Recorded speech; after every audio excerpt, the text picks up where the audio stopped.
Now that the presidential election is officially a rematch between President Biden and Donald Trump, the messaging coming from the right on the question, are you better off than you were 4 years ago, is getting more and more laughable. Here's Fox host Sean Hannity last night. Democrats will call Republicans racist, sexist, xenophobic, homophobic, Islamophobic, transphobic, that want dirty air and water. In other words, Democrats are using fear and division to mask what has been a terrible 4 years under Biden. I repeat, they cannot run on are you better off than you were 4 years ago. This is all they have left. Well, he did get a lot of things right about the Republican Party. But like most right-wingers, he's overlooking the part where 4 years ago, Donald Trump was president and COVID had just been declared a national emergency. Meanwhile, new RNC chair Michael Whatley made a similar attempt today. At the end of the day, this comes down to a very simple contrast between President Trump and President Biden. Were you better off 4 years ago than you are today? The answer for this entire country is no. I mean, yeah, we are better off today, or we will be better off. Oops. We're better off today. We're better off yesterday. Today, no. Wait a minute. Hold on. Actually, he was right. We are better off now than we were 4 years ago. Earlier this morning, Morning Joe economic analyst Steve Ratner fact-checked three of Trump's favorite attack lines against President Biden: crime, energy, and the debt and deficit. You can see that violent crime actually since 2020 has dropped by 15%, 339 violent crimes per 100,000 people. It's below any place it was during the Trump administration. We have had record energy production under the Biden administration. This combines nuclear, fossil fuels, and renewables. And you can see here that we have never had energy production this high. Because of his tax cut, the deficit was going up, up, up, and then, of course, COVID hit. And under Biden, he's actually brought it down. Because of that huge deficit, when he talks also about how he was going to pay off the debt during his first term, he, in fact, added more debt than any other president in history. Joining me now, Fernand Amandi, Democratic pollster and MSNBC political analyst, and Michael Steele, former RNC chair, co-host of The Weekend on MSNBC and host of the Michael Steele podcast. Okay, Michael Steele, inventor of the term drill, baby, drill. I don't remember that because I know you, my friend. Crime is down, energy production at record levels. We are energy independent, more drilling than ever in human history, deficit down. And none of the Republicans, they keep flubbing the are you better off now than you were 4 years ago, because 4 years ago we were all stuck in our houses because COVID had ruined the world. How are Republicans going to run when they can't answer that question? They'll find other things to talk about for sure. There's a lot that they'll throw on the wall. We know that. But the reality of it is exactly what you've just said. It is going to be a very difficult narrative in the face of the facts, the statistics, the numbers. And while, yes, we know a lot of folks out there may not feel all of that right now, here's the projection. Over the course of this spring and summer, all of that will start to settle in. Those numbers, those folks will catch up to the numbers, if you will. That feeling will catch up with the numbers because they'll see it. Yes, there are going to be some segments, sectors of the economy where the prices may be higher, but they won't be nowhere near what they were at the height of inflation. They will be nowhere near where they were during our, COVID stretch of dealing with supply chain issues and so forth. So the narrative for Republicans, they really want to ask that question because I think in the main, the American people were going to say, well, yeah, kind of, yes, I am. And just as a nod out, if, Donald Trump didn't drill, baby, drill. Joe Biden did. Thank you very much, Mr. President, for applying my little bit of slogan to your efforts. So, and Donald Trump, just take drill, baby, drill out your mouth. Because he did it. Because Biden did what you suggested. You know who also wasn't better off 4 years ago, or actually more like 3 years ago? Mike Pence, because Trump tried to kill him. Trump tried to get him hung. So now he said, you know what? I'm off this train. Here's Mike Pence.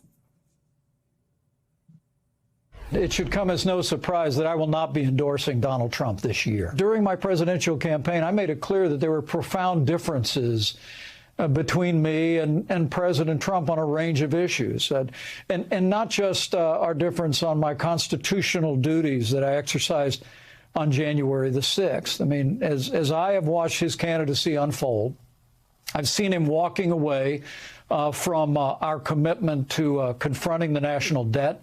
I've seen him starting to shy away from a commitment to the sanctity of human life. From the right, Fernand, he's saying he will, when your former vice president says he is not willing to endorse you and then attacks you from the right, this is unhelpful, I would guess. Well, the good news for Mike Pence is his back doctors has found that there is a spine there after all. It only took about 8 years to find it. But Joy, you know, this is a big deal, a BFD, as President Biden would say, because a lot of folks didn't think that Mike Pence would go this far. In other words, stopping short of endorsing Donald Trump. And I think the question now becomes, Joy, do other Republicans like what Mike Pence did today? Do they follow suit? Does this now mean Nikki Haley now has a little bit more room to say, you know what, I'm not going to endorse Donald Trump either? And that then starts to lead to a domino effect. Because in my judgment, I feel that the best surrogates for the Biden campaign going in between now and November are the Michael Steeles of the world, the former and current Republicans, especially those who served with President Trump, that say under no circumstances can we allow this dangerous dictator who plans to be a dictator, his own words on day one, regain power and back into the Oval Office. So I think this is a major development for the campaign in 2024. And Michael, you know, he said he would never vote for Biden, but he doesn't have to say that. I've always said that a third party option helps Biden because they don't have to vote for Biden. They don't have to say they want Biden. They just have to say they're not going to vote for Trump, right?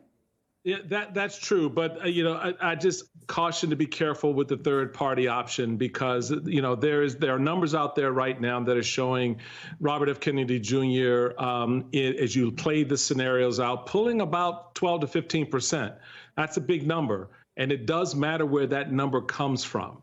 So there's truth in what you say, but you have to understand what is the makeup of his base, if you will. Now, asking Aaron Rodgers to be his vice president tells us is not really serious. But okay, you know, do more of that, please. Okay. At the end of the day, and it's no slight to Aaron Rodgers. Even Aaron Rodgers is like, really? Is that a conversation we should be having?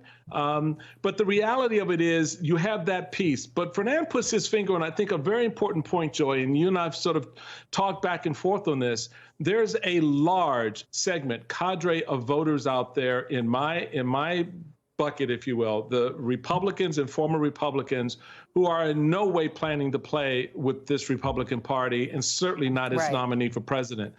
Joe Biden did a very smart and politically well-calculated thing when he came out of the gate after the State of the Union and said, and certainly after Super Tuesday, I need you. I'm a president for you. And went for them. And so they need to churn that as much as they can.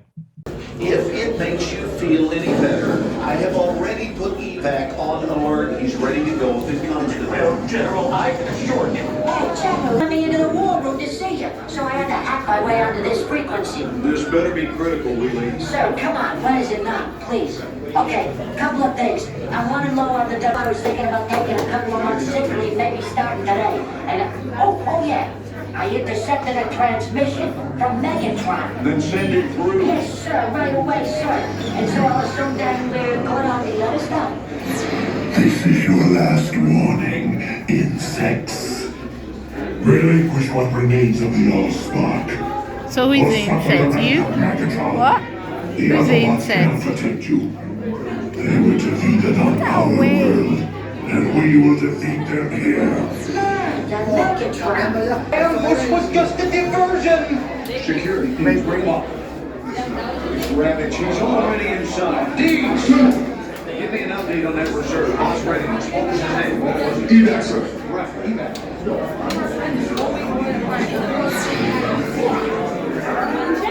She's right in front.